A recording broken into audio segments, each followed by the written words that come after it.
Shalom, selamat kita bertemu kembali dalam seri Spotlight on Scripture melalui saluran Wahyu Pengharapan. Ayat Spotlight kita hari ini ialah Wahyu 4 ayat 4 yang berbunyi, dan sekeliling takhta itu ada 24 takhta, dan di takhta-takhta itu duduk 24 tua-tua yang memakai pakaian putih dan mahkota emas di atas kepala mereka. Saudara sedang penonton, sebelum saya teruskan, sila like video ini dan bantu kami dengan subscribe pada channel ini dan tekan lonceng notification agar Anda tidak terlepas menonton video kami yang akan datang. Dan sila share video ini agar lebih ramai yang mendapat manfaat dari maklumat yang kami kongsikan di sini.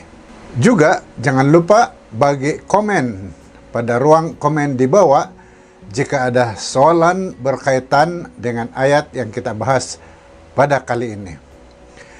Saudara dan saudari sedang penonton, mari kita teruskan. Persoalan kita ialah, siapakah 24 tua-tua ini? Identiti 24 orang tua-tua atau elders yang disebut di dalam Wahyu 4 ayat 4 berupa satu subjek perdebatan di kalangan para sarjana Alkitab dan ahli teologi pada sekian lama. Kita tahu bahwa kitab Wahyu penuh dengan lambang, simbol, dan semuanya dianggap sebagai bersifat apokaliptik, yaitu mengandungi message yang berkaitan dengan kesudahan zaman, dan dengan itu gambarannya sering memerlukan tafsiran yang teliti. Namun terdapat beberapa tafsiran yang telah dicadangkan untuk mengenali identiti 24 orang tua-tua itu. Pertama, mereka ini adalah malaikat. Sesetengah sarjana dan ahli teologi percaya bahwa 24 orang tua-tua ini mewakili sekumpulan malaikat yang berpangkat tinggi dan berkhidmat di dalam istana di surga. Mereka dilihat sebagai wakil bala tentera malaikat yang menyembah dan memuji Tuhan di surga. Namun, sedang penonton semua, tidak ada sokongan Alkitab mengenai dakwaan ini karena malaikat tidak pernah digelar elders atau tua-tua di seluruh Alkitab. Kedua, patriark dan para nabi. Ada juga beberapa tafsiran yang mencadangkan bahwa 24 orang tua-tua ini mewakili tokoh-tokoh dalam perjanjian lama seperti patriark dan para nabi. Mereka juga mengatakan bahwa 24 tua-tua ini melambangkan umat perjanjian lama dari 12 suku Israel dan juga umat perjanjian baru yang digambarkan oleh 12 rasul atau apostol. Satu lagi pandangan yang mengatakan ialah bahwa 24 tua-tua ini adalah orang kudus atau manusia yang telah ditebus dari bumi ini, yang telah dibawa ke surga, yang telah mati, dibangkitkan dari kubur dalam tubuh yang baru, dan kini mereka berada di hadapan Tuhan. Saudara, beberapa ciri-ciri yang terdapat pada 24 tua-tua ini yang boleh menyokong dakwaan ini. Pertama, mereka memakai pakaian putih. Pakaian putih ini hanya dipakai oleh mereka yang telah menang dalam satu-satu pertarungan atau pertempuran. Ketika berbicara mengenai umat di Sardis yang menang, Yohanes menulis di dalam Wahyu 3 ayat 5, katanya, "Barang siapa yang menang, ia akan dikenakan pakaian putih." Dan lagi, mahkota yang dimaksudkan di sini ialah yang disebut dalam bahasa Yunani Stephanos dan bukan diadem. Mahkota yang sama yang diberikan kepada para pemenang di dalam satu-satu pertandingan. Dan di sini 24 tua-tua ini diberikan mahkota kemenangan, yaitu Stephanos. Wahyu 2 ayat 10 berkata, "Hendaklah engkau setia sampai mati, dan aku akan mengurniakan kepadamu mahkota, yaitu Stefanus kehidupan. Mahkota yang sama yang disebutkan di dalam Wahyu 4 ayat 4 ini.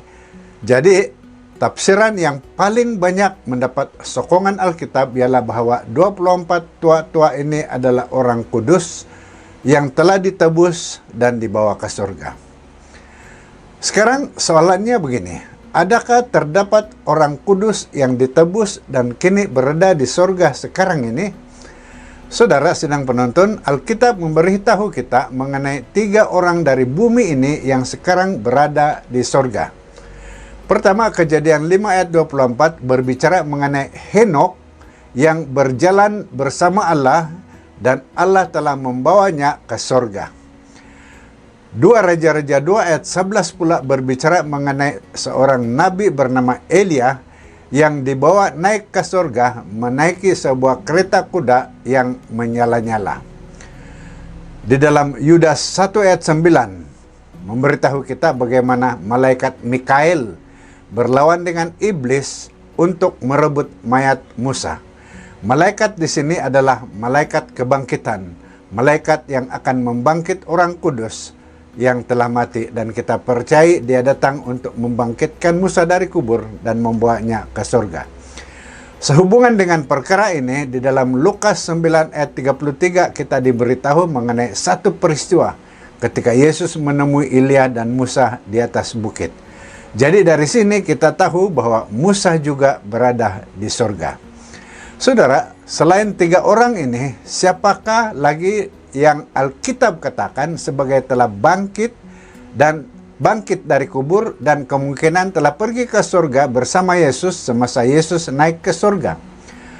Dalam Matius 27 ayat 52-53 berkata, dan kuburan-kuburan terbuka dan banyak orang kudus yang telah meninggal bangkit, dan sesudah kebangkitan Yesus mereka pun keluar dari kubur lalu masuk ke kota kudus dan menampakkan diri mereka kepada banyak orang. Soalan, adakah kemungkinan mereka yang telah dibangkitkan ini telah dibawa naik ke surga untuk satu tugas khas ketika Yesus memulakan pekerjaannya di dalam bait suci di surga? Sedang penonton, adalah juga membantu untuk kita membaca 1 Tawarik 24 mengenai 24 pemimpin-pemimpin kudus dan pemimpin-pemimpin Allah yang diambil untuk membantu para imam Lewi di dalam upacara bait suci. Saudara sidang penonton yang dikasihi Tuhan, akhirnya identiti 24 orang tua-tua ini tetap menjadi satu masalah tafsiran dan tidak ada jawaban pasti yang disediakan di dalam teks Wahyu itu sendiri. Tradisi dan ulama Kristen yang berbeza mungkin mempunyai pandangan yang berbeza tentang perkara ini. Dan tafsiran boleh berbeza-beza secara meluas. Namun, apapun 24 tua-tua ini berada di sana untuk membantu kita yang diam di bumi sekarang ini, dan kita boleh mendapat kepastian bahwa setiap kali kita memanjatkan doa kita ke surga, kita tahu bahwa mereka berada di sana untuk membantu kita, membantu menyampaikan doa-doa kita ke dalam bait suci di surga, di mana Yesus sedang melayani sekarang ini sebagai imam besar dan pengantara. Sedang penonton semua yang dikasihi Tuhan, jika Anda menemui ayat di dalam Alkitab yang sukar difahami atau Anda ingin mendapat pencerahan yang berlainan dari saya, sila hantar melalui nomor WhatsApp yang tertera pada skrin di bawah ini. Shalom, Tuhan memberkati Anda.